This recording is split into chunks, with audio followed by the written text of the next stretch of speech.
गांव के प्रेसिडेंट से भिक्षु। प्रेसिडेंट जी, सरकारी घरों का काम खत्म हो गया, मुझे देने वाले पैसे दिए तो मैं मजदूरों को दे दूंगा। कमाल करते हो भाई, सरकार के पैसे आने के लिए कितना वक्त लगता है तुम्हें पता है ना? 1 हफ्ते के बाद दिखो। देखिए, ये कहानियाँ आप किसी और से बोलिए, मुझसे नहीं। सरकार ठीक समय पर पैसे देती है, ये मुझे पता है। वैसे मैं एक नया घर बनाने की सोच रहा हूँ, मुझे मटेरियल खरीदना है। अगर आप पैसे किए तो क्या करना है मुझे अच्छे से पता है, सोच लीजिए। भिक्षु, तुम भी ना क्यों गुस्सा करते हो भाई? तुम्हारे बारे में मुझे पता है ना। अगर तुम चाहे तो सीएम भी बन सकते हो, सही ना? मजाक बहुत हुआ, अगर कल मेरे पैसे मुझे नहीं मिले तो आपको सिनेमा दिखाऊंगा, कहकर वहाँ से चला गया। प्रेसिडेंट अपने आदमी मोहन को बुलाकर, रे मोहन, ये हमें ही वार्निंग देकर जा रहा है। लगता है इसकी चर्बी बहुत चढ़ी है। उतना ही नहीं के बनाए घरों में हमें हिस्सा नहीं देते हुए उल्टा हमें ही डरा रहा है। देखो, कल उसके पैसे दे दो, मगर उसे इस गांव में रेती के अलावा लोहा, सीमेंट ऐसे कुछ भी नहीं मिलना चाहिए। नया घर बना रहा है ना, वो कैसे बनाएगा मैं भी देखता हूँ। अगले दिन भिक्षु को मोहन पैसे दे दिया।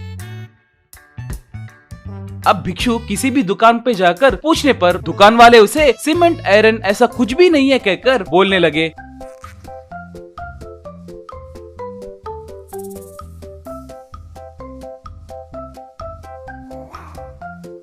वो निराश हुआ और घर आया। भिक्षु अपने पत्नी दीपाली से, ये सब जरूर उस प्रेसिडेंट का करतूत ही है, नहीं तो हर दुकान में भर भर के सामान है, फिर भी वो लोग मुझे सामान नहीं है कह रहे। तो क्या हुआ जी, बगल वाले गांव से मंगवाएंगे ना, तब उसे सबक मिलेगा। मैंने वो भी कोशिश की है, बगल वाले गांव में रेट दुगना बोल रहे हैं। अगर वो खरीद कर घर बनाए तो हमारा काम तमाम हो जाएगा, कम से कम हम स्लैब तक नहीं बना सकते। तभी वहाँ पर भिक्षु का दोस्त राजेंद्र आया। 200 साल पहले ये आयरन सीमेंट के बिना लोग घर कैसे बनाए होंगे, और वो अब के इमारतों से भी बहुत मजबूत रहते थे। उस जमाने में रेत, चूना पत्थर, अंडे का सुना, वो सब मिलाकर बनाते थे, ऐसा मैंने हमारे दादाजी बात करते समय सुना था। वैसे भी आजकल उस तरीके से घर कौन बना रहा है? हम बनाएंगे रे, हमारे गांव में ऐसे पुराने जमाने के तकनीक जानने वाले एक बुजुर्ग हैं, वो हमारी मदद कर सकते हैं, कहकर उस गाँव के बूढ़े के पास लेकर गया। उसे देखकर राजेंद्र से भिक्षु, रे ये साइंटिस्ट है ना, ये हमें सीमेंट के बारे में क्या बताएंगे? वैसे इन्हें क्या पता होगा? रे इन्होंने बहुत सारे किताबें पढ़ी है, इन्होंने मुझे इनके घर में काम करते वक्त सिर्फ रेती का ज्यादा इस्तेमाल करके घर कैसे बना सकते हैं, उस जमाने में राजा लोग महल कैसे बनाते थे, वो सब मुझे बताते थे। इसीलिए तुम्हें इनके पास लेकर आया हूँ, वो जरूर हमारी मदद करेंगे, कहकर साइंटिस्ट के पास लेकर गया। वो लोग उन्हें अपनी समस्याओं के बारे में बताए।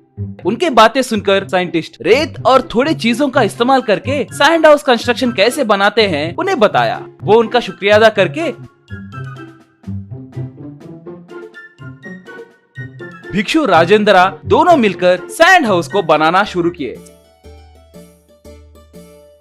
सिर्फ 2 ही महीनों में रेत से घर बनाने के कारण